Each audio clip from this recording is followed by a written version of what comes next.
You can repeat every single word I just said, word for word. You're not going to get the same result. The delivery is just as important, bro. When I say keep it light, I don't mean like crack a joke. I mean like actually keep it light, like the delivery, like smile, like let them know like, hey man, like the 60 G's on the truck. Congratulations on that. That's awesome. Most people aren't going to have the ability to even put 60 G's on a truck. So if you're over budget already because you've dropped to 60 G's, no problem. Let's just add 2 more G's to that and actually get you healthy and in the best shape of your life. I can say something to that, right? Like, let's add more to your debt. I can say that because I'm like keeping it very light. But if you're saying that with a serious tone, it's going to come off really bad.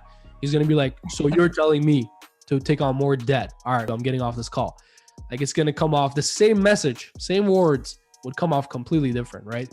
When you're handling price objections or money objections, you always want to realize the main thing. They're there for a reason.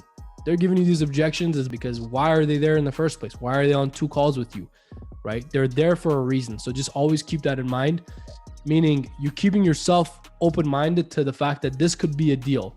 This deal could close because they're obviously here for a reason. Solve the problems. If I just get creative, if I just figure out a way, we can close it because they're here for a reason. So we want to figure that out first.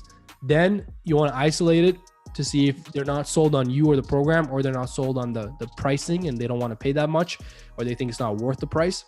In your case specifically, more than likely, it's usually going to be the pricing. Yeah. So when you go into that, you want to keep it very light. You don't want to keep it serious because people don't do business when they're serious. People don't close when they're serious. If it's a life or death decision they're making, it's going to be really hard to pull the trigger because it's life or death. I'm going to keep this car for the rest of my entire life, and I'm going to drive it every day, and I'm going to have to show this to my friends and pass this on to my son and then their grandson. That's going to be a hard decision to make on which car you're going to buy.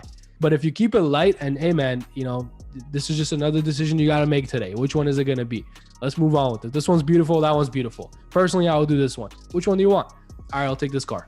You know, if it's not a life or death decision, if it's very simple, the more you can keep it light, the more you can keep the conversation flowing and just not too serious and just keep them in agreement with you, move them forward, the easier you're going to close that deal. So don't make it too serious. Don't make it a life or death decision.